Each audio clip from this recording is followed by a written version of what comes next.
नमस्कार, सुजस बुलेटिन में आपका स्वागत है। मैं हूं आपके साथ अश्विनी सरोही। एक नजर हेडलाइंस पर। मुख्यमंत्री ने वीरांगनाओं से की मुलाकात। वीरांगनाओं ने कहा शहीद के बच्चों को ही मिले उनका हक। राज्य सरकार का फैसला संवेदनशील और सही। पूर्वी राजस्थान नहर परियोजना के लिए 14,200 करोड़ रुपए स्वीकृत। मुख्यमंत्री ने दी मंजूरी। इस परियोजना से 13 जिलों को मिलेगा फायदा। राजस्थान सरकार की सामाजिक सुरक्षा से जुड़ी योजनाओं की देश भर में हो रही सराहना। 3 योजनाओं को मिले स्कॉच अवार्ड। मुख्यमंत्री श्री अशोक गहलोत से शनिवार को मुख्यमंत्री निवास पर वीरांगनाओं और बच्चों ने मुलाकात की।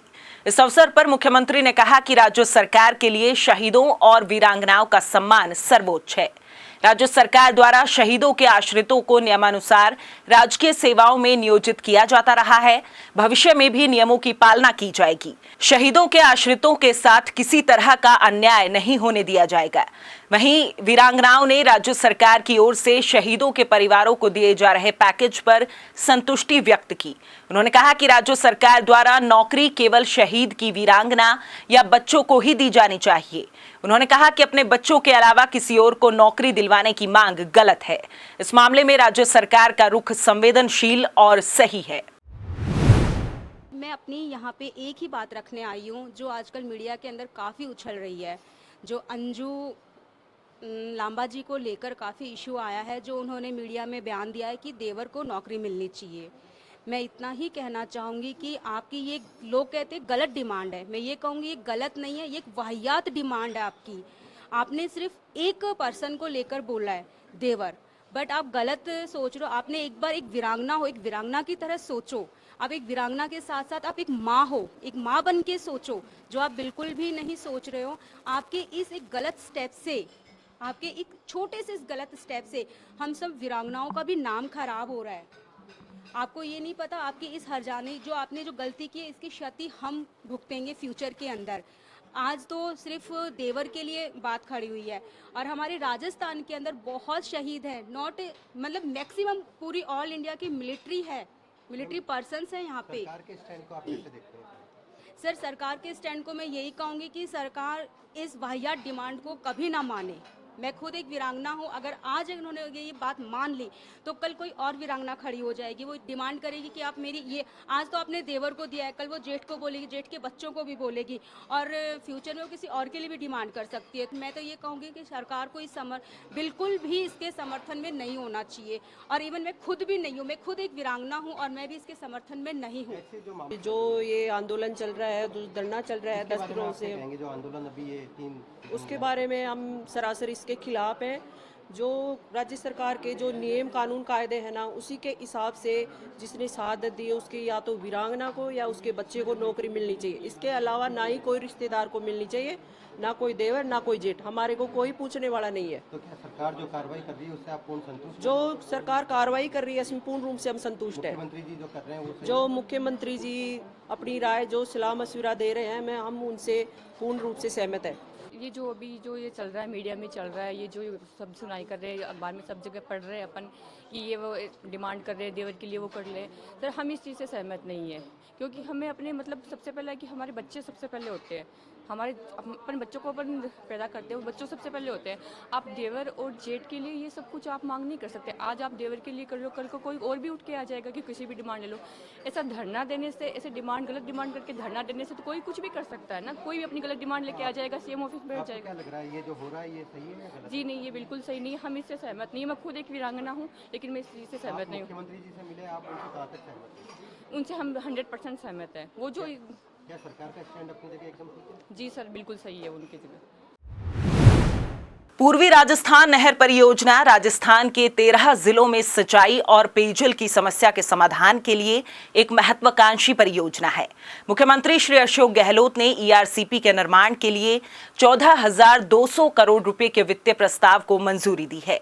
मुख्यमंत्री के इस फैसले से नवनेरा गलवा बीसलपुर ई सरदा लिंक परियोजना, निर्माणाधीन नवनेरा बैराज और ई सरदा बांध, रामगढ़ और महलपुर बैराज का निर्माण, नवनेरा बैराज, मैज एनीकेट और गलवा बांध में पंपिंग और विद्युत स्टेशन स्थापित करने और बाढ़ के पानी को इकट्ठा करने सहित विभिन्न कार्य पूरे किए जा सकेंगे। साथ ही बीसलपुर बांध की ऊंचाई 0.5 मीटर बढ़ाने और 202.42 किलोमीटर लंबे जल परिवहन तंत्र को विकसित करने के कार्य भी किए जा सकेंगे। राज्य सरकार के द्वारा सामाजिक सुरक्षा के क्षेत्र में चलाई जा रही जन कल्याणकारी योजनाओं की सराहना प्रदेश ही नहीं बल्कि देश भर में की जा रही है। जनता के हित में चलाई गई योजनाओं के जरिए राजस्थान देश में मॉडल स्टेट बनकर उभरा है। शुक्रवार को राष्ट्रीय स्तर की स्कॉच अवार्ड डिजिटल सेरेमनी में राजस्थान को 3 पुरस्कार मिले। विभाग की ओर से शासन सचिव डॉक्टर समित शर्मा ने ये सम्मान प्राप्त किए। विभाग को अपने नवाचारों के लिए स्कॉच अवार्ड टीम द्वारा डिजिटल सर्टिफिकेट प्रदान किया गया। पालनहार योजना को गोल्ड अवार्ड, उत्तर मैट्रिक छात्रवृत्ति को सिल्वर अवार्ड और मुख्यमंत्री कन्यादान योजना को सिल्वर अवार्ड दिया गया है। मुख्यमंत्री श्री अशोक गहलोत ने खादी संस्थाओं और समितियों के आधुनिकीकरण के लिए 55 लाख रुपए के वित्तीय प्रस्ताव को मंजूरी दी है। इस राशि से 50 खादी संस्थाओं और समितियों को डेस्कटॉप कंप्यूटर, मल्टीफंक्शन प्रिंटर और यूपीएस उपलब्ध करवाए जाएंगे।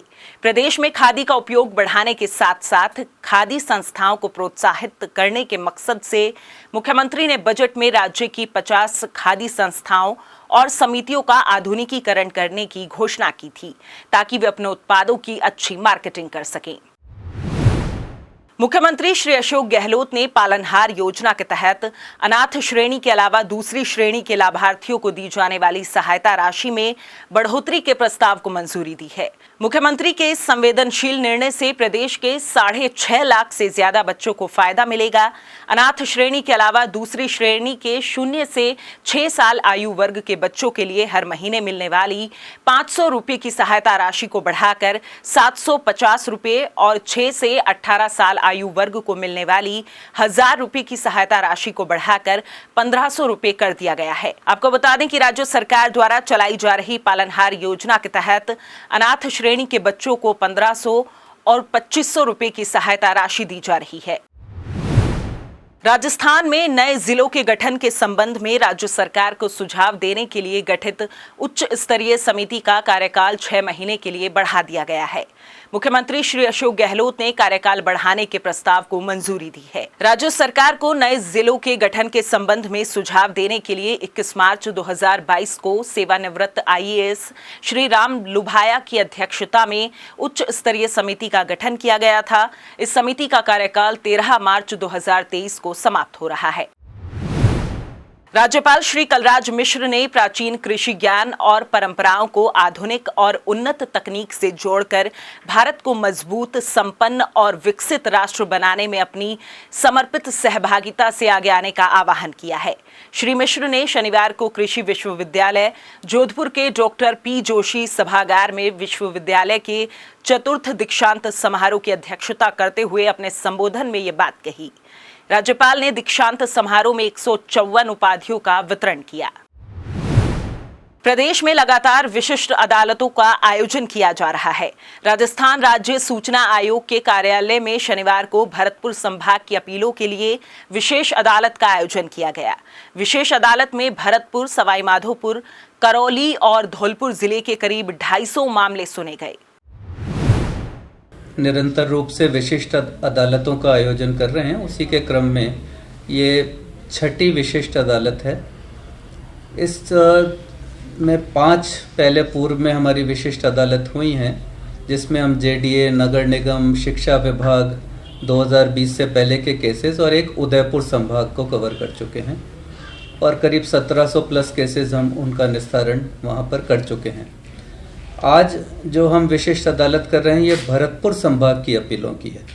तो भरतपुर के अंदर करौली, सवाई माधोपुर, भरतपुर और धौलपुर, ये चारों जो डिस्ट्रिक्ट आते हैं, इनकी सारी अपीलें जो पेंडिंग थी हमारी, उन सबको हमने लिया गया है इसमें आज।